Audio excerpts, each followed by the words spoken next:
Hi, welcome to a stress management seminar. The purpose of the seminar is to learn together practical methods to increase our resistance to daily stress and thus reduce its negative impact upon us. In simple words, we will learn how to reduce stress in our daily life. The seminar is made up from 6 weekly meetings, and in order to get the full benefit from it, you are expected to attend all the meetings. Today, we will start a discussion to understand stress. What it is, how does it impact our biological body? How does it impact our brain and thinking? It is important to learn how damaging stress can be, both physically and mentally, because if we cannot deal with it effectively, our quality of life will damage seriously over time. At the end of this discussion, we will present a brief of the main topics to be learned over the next 5 meetings. So let's begin. Stress definition. Stress in its simple biological form is the brain's response to any demand for change. Changes can be positive or negative, as well as real or perceived.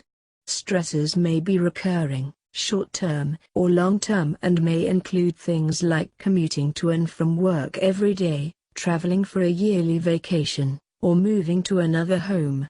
Changes can be mild and relatively harmless, such as winning a race, watching a scary movie, or riding a roller coaster. However, some changes are major, such as marriage or divorce, serious illness, or a car accident. Other changes are extreme, such as exposure to violence, and can lead to traumatic stress reactions. What is occupational stress? When discussing occupational stress, we will refer to a more specific definition of stress. Stress is the adverse reaction people have to excessive pressure placed on them from extraordinary demands, constraints or opportunities. Occupational stress is treated as a state of tension which occurs when a person senses a disagreement between the working environment challenges and her possibilities of coping. Types of occupational stresses. Problems of workload. Work overload. The job demands are such as to exceed the individual's perceived ability to meet those demands. Quantitative overload is when the individual has too much work to do in a given period of time. He may be fully competent in his work, but the time restriction elicits the stress reaction. Meanwhile, qualitative overload results when the work exceeds the technical or intellectual competence of the individual. The work may demand continuous concentration, innovation and meaningful decisions. Work underload. Underload may also present difficulties as a job fails to provide meaningful stimulation or adequate reinforcement. Thus, jobs which involve dehumanizing monotony, no opportunity to use acquired skills and expertise, an absence of any intellectual involvement and repetitive performance provide instances of underload. Problems of occupational frustration. The following are common causes for occupational frustration. Role ambiguity. This condition exists when the individual has insufficient information to perform the job satisfactorily. Role conflict. This condition exists when the job of the individual contains roles or responsibilities which may directly conflict with each other. High degrees of specialization. Some jobs require a high degree of specialization, the goal of which is innovation, increased efficiency and improved quality of work. Poor career development guidance, a main source of stress reaction, may exist when there is a lack of career guidance. Poor communication. Frustration may result if the only communication channel open is in the downward direction from top management. Problems of bureaucracy. When there are too many rules or rules which are impossible to alter. It can negatively impact the individual professional development and promotes mediocrity. Occupational change. A major source of stress for any employee is the time when the organization goes through organizational change. Change and adaptation are inherent in any organization seeking growth and productivity. Change can be distressful because it disrupts behavioral, physiological, and cognitive patterns of functioning. The effects of stresses upon the individual. Fight or flight. The body's response to stress is activated by the hypothalamic pituitary adrenal axis, HPA. The hypothalamus is a gland in the brain which stimulates and controls the pituitary gland in response to the changes it detects, and in turn the pituitary stimulates production of stress hormones by the adrenal glands. You are equipped with 2 adrenal glands, one on top of each kidney, and these produce hormones in response to stressful situations or thoughts. Stage 1 is when your body goes on full alert. Stress is detected and the body reacts by producing adrenaline and noradrenaline. It prepares you for fight or flight response and it is short-term only. You will experience following symptoms. Blood sugar rises, to give you more energy to fight or flee, and the heart pumps faster to get more oxygen and nutrients to your skeletal muscles. Energy is routed away from non-essential functions, such as digestion.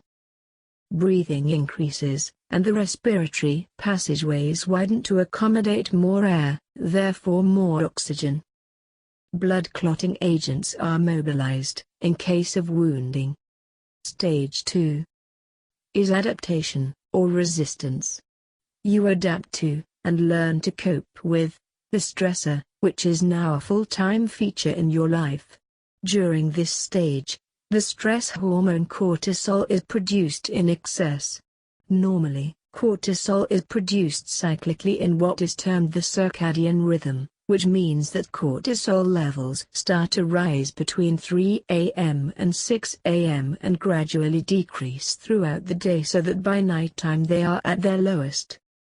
You need cortisol because it maintains blood pressure, increases blood sugar levels when needed, has a powerful anti-inflammatory effect, improves mood, stimulates fat burning, repairs cells, controls the immune system.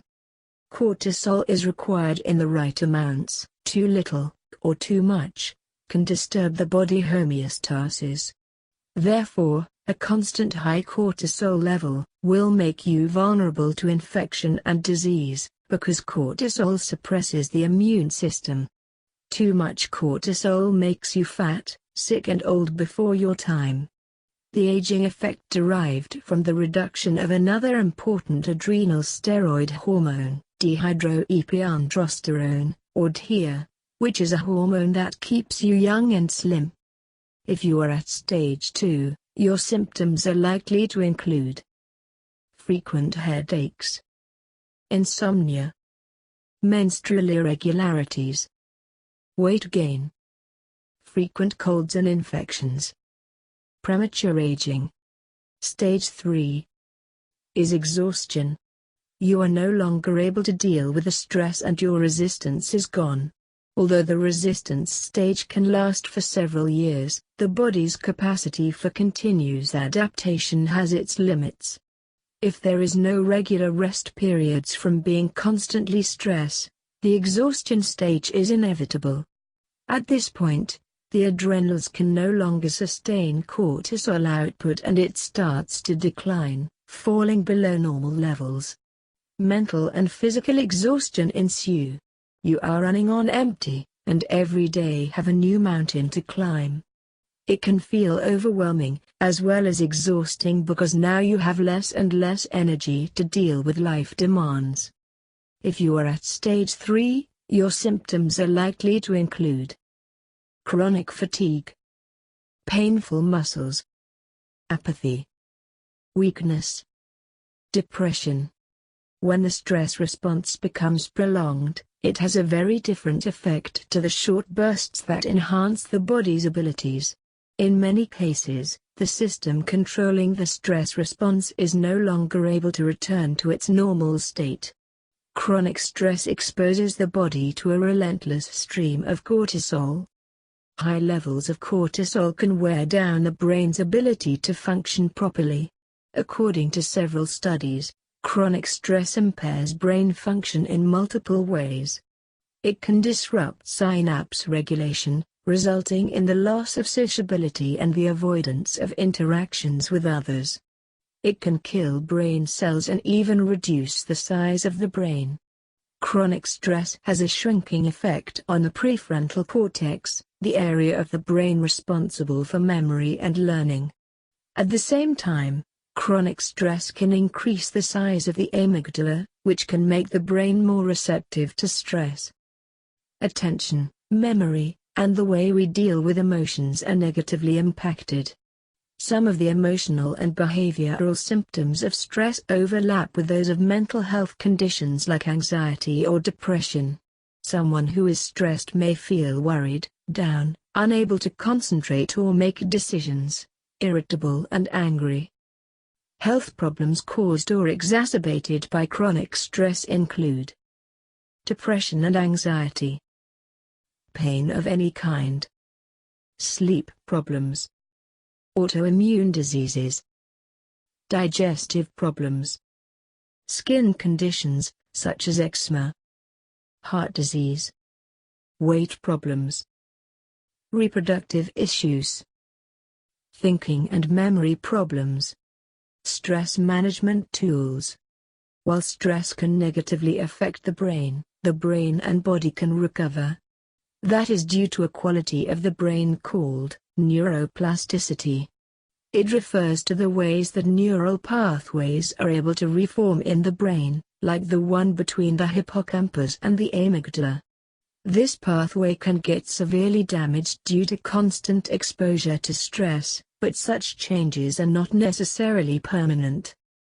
There are ways to reduce our perception of stress. We might not be able to control external factors, such as our workload demand. But we can control internal factors such as the body energy available for us to deal with demands. We can learn to be more effective by better managing our time and avoid the extra stress derived from sickness as a result of not taking care properly the biological demands of our body for proper sleep and good nutrition. Let's observe some tools for better management of stress. Time management. Time management, when done effectively and thoughtfully, can help reduce stress significantly. Most of us experience stress when we feel as though we have a perceived lack of control over the events in our lives. Time management, being careful about how we use our time, how we portion our time, can enhance our sense of control. At the Time Management Workshop, we will introduce a practical tool to manage our daily priorities and thus enhance our effectiveness. Yoga. Stress produces a state of physical and mental tension. The state of the mind and that of the body are intimately related. If the mind is relaxed, the muscles in the body will also be relaxed. Yoga is recognized as a form of mind-body medicine. In yoga, physical postures and breathing exercises improve muscle strength, flexibility, blood circulation and oxygen uptake, as well as hormone functioning. In addition, the relaxation induced by meditation helps to stabilize the autonomic nervous system with a tendency towards parasympathetic dominance. Physiological benefits which follow help yoga practitioners become more resilient to stressful conditions and reduce a variety of important risk factors for various diseases, especially cardiorespiratory diseases. At the yoga workshop, we will learn more about the yoga stress reduction connection and we will introduce a practical yoga activity that you can do at home, every morning, to start your day with an alert, yet relaxed mind. Sleep. A good night's sleep allows you to tackle the day's stresses better. In order to get a good sleep, you need to pay attention to your sleep position. At the Sleep Workshop, we will introduce the latest scientific finding about the impact of sleeping position upon your physical body and specifically the health of your brain. We will learn what is the right sleeping position and how we can increase our overall daily energy by sleeping correct. Nutrition. An adequate nutrition plays an important role in keeping us well and energetic every day. It is particularly important for the times in which we are under stress. During stress periods, a well-balanced nutrition will boost our resistance against the negative effects of stress. It is important to recognize that when under stress, some key nutrients are used by the body at higher rate than during non-stress period, and thus those nutrients will be drained quickly from our system. Therefore, it is important to keep our body equipped with adequate amount of vital nutrients needed. With the right nutrition, you can have more energy to deal mentally with stresses while reducing the biological impact of stress upon your body. At the Nutrition Workshop, we will discuss the impacts of toxins in our environment and in our food supply upon us. We will discuss what can be done to accommodate those issues by paying attention to our daily food choices. Thanks for your attention and participation. We are looking forward to seeing you all next week.